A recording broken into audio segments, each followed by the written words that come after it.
Cincinnati back in the win column. A massive victory as they await the other Joe.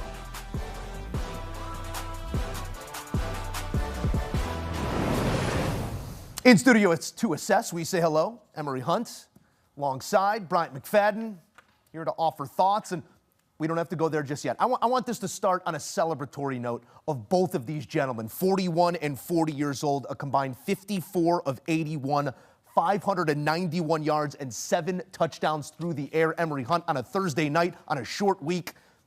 This is the good stuff. Those are two great quarterbacks showing out right now. Yeah, and they stepped up big in the biggest moment. We are all watching this ball game as a country, and we're watching two guys play their best when everyone is watching, showing you that age is just a number. And I like the fact that they not only played well statistically, but they played well situationally also. You talk about third downs offense, red zone offense. They were excelling in those situations, need to have it situations. This is where they also excelled as well. So you like that they went out there, balled out statistically, but balled out when their team needed the most. Joe Flacco had just a little bit more than Aaron Rodgers.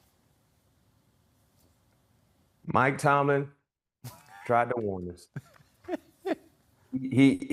Some folks were saying, why is Mike Tomlin hating on Cincinnati? Why is he worried about what type of transactions Cincinnati and Cleveland they had going on? He knew it. He knew it, and he said he didn't understand. It didn't make any sense. And most importantly, it was all about Cincinnati being next on the schedule. Because you can say whatever you want to say about Joe Flacco and where he is in this stage in his career, he still is more than a serviceable quarterback, considering high-level resources surrounding him. And that's what he walked into when he became a Cincinnati Bengal. What we saw last week for Joe on the road, basically 6 days being in place there in Cincinnati, was basically the acclimation period for him, getting accustomed to the playbook and his new pass catchers. What we saw tonight was, I'm acclimated now. And all I have to do is just stand upright in the pocket and deliver the goods. And I have the guys that can come down with those said goods at any given time. And that's what he did. Remember what I talked about with my prop for Jamar Chase? I said one thing about Joe Flacco, he is going to target Jamar Chase. Remember, he gave Jamar Chase 12 targets straight off the bus coming into Cincinnati. So what were you expecting for Jamar Chase tonight? Easily surpassing his reception prop. We saw that maybe in the first half. So when Joe Flacco did, to Emery's point, he was just comfortable and he was wheeling and dealing. And when anything was in question, guess who he looked for? Number one. And you know what? That's what every quarterback should do when you're playing in the same huddle as Jamar Chase. Mm-hmm. And when in doubt, look for one. I will say this, Joe. You know who, we talk about a lot about Joe Flacco's age and Aaron Rodgers' age. You know who looked old tonight? Jalen Ramsey and Darius Slay. Yeah. Flacco looked younger than those guys, how they played. And that's where I'd like to go next here after we do offer some accolade here to Jamar Chase in the win, his 16 receptions, the most in franchise history. So not just going over that prop, but going over any receptions that anyone in that jersey has ever done before. He does it here on a short week with a 40-year-old quarterback. Mac, that is the what of it all. I'm more interested in the how and the why. Talk to me as a former Steelers defender about the standard you did not see met in this game. You get run on by the worst rushing attack in the NFL for 142 yards through the air. It was anything he wanted. Where are the breakdowns right now? Well, let's start with the guys that put their hand in the dirt, in the trenches. You talked about it. Chase Brown came into this game tonight averaging around 2 yards per carry. Every opposing defense that played against Cincinnati neutralized the running game totally. But Chase Brown tonight, guys, he averaged 9.8 yards per carry. Mm-hmm. And point, he averaged a first down. First down. Time he touched the football. 9.8. Then outside of the running game led by Chase Brown, talk about the comfort that Joe Flacco had to work from within. He got sacked in the first quarter, then he got sacked in the fourth quarter. Outside of that, no one came close to Joe Flacco. He went through every progression that was there in the route tree that led to him throwing for over 300 yards and 3 touchdowns. He averaged over 7 yards per throw. You know what that tells all of us? He never was rushed. He was able to go through his drops, his reads, and deliver. That's the thing. When you average that type of number per throw, you're comfortable. You're not rushing. So that's the issue that I have when you talk about the Steelers defensively, when you talk about the communication errors in the second and the third level.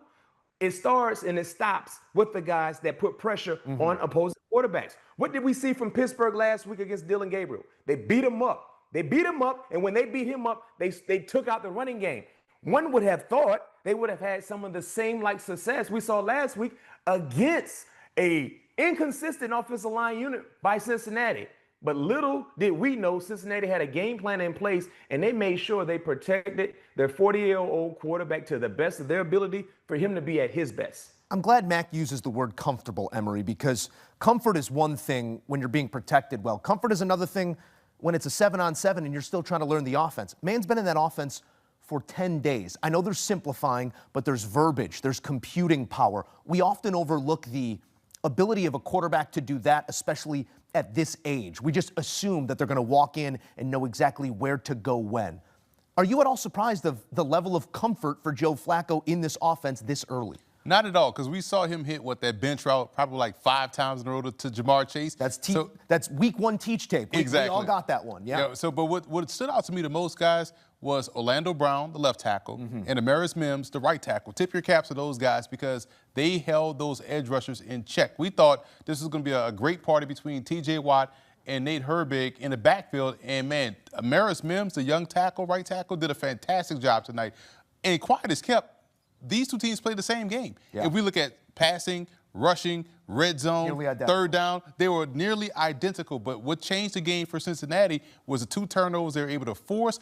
And also, you think back to when this game was 7-0, and it was at 4th and 1 in the second quarter, I believe. And Pittsburgh was going to go for it. They tried to go for it. They got a false start, had to back up, kick the field goal. It's 10-0. That right there ignited the comeback for the Cincinnati Bengals because they went right down the field and scored a touchdown, and then that's when we got the back-and-forth game between these two. So it shows you that, hey, we can compete with these guys. We can stop these guys. We saw their offense get confidence, and then we saw their defense get confidence and turn the ball over. They had many critical plays. Yeah. So Flacco doing his 111th was outstanding because once he realized, hey, my tackles are doing a great job, I got 2 number 1s, and the tight end Noah Fenton had a big day. Like, we're all about to eat, and everybody on that offense definitely got their mouths full with the food that he was delivering with that football going around the yard. A master operator, and shows it once again as he goes for 300+, 3 touchdowns, no interceptions. It's the 6th time in his career that he's done that, and he's done it with 4 different franchises. Mac,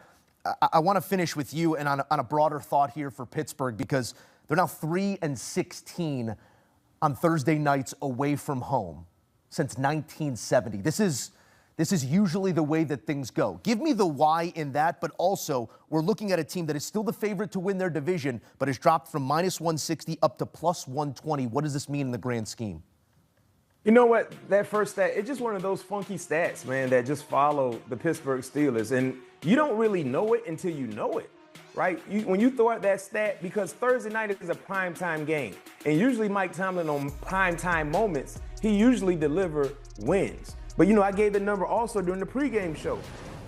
Mike Tomlin is 0-6 on the road on Thursday nights against AFC North opponents. He's 0-6 straight up on the road against AFC North opponents. So he's struggled in these moments, especially on the road on Thursday night. Remember last year, Thursday night, famous Jameis gave him an L on Thursday night in Cleveland. And remember, that Cleveland Browns team was nowhere close to being competitive or relevant. But in that moment on Thursday night in Cleveland, guess what? They wheeled and they dealed, and he found a way to come up with a huge, unexpected win. Similar to what we witnessed tonight with the Cincinnati Bengals. And because of this win for the Cincinnati Bengals, any thought they had in their minds before acquiring Joe Flacco, like this season is probably almost over, is now erased. Now they have a fighting chance. They have a fighting chance to get into the playoffs. You know why? Because they have a fighting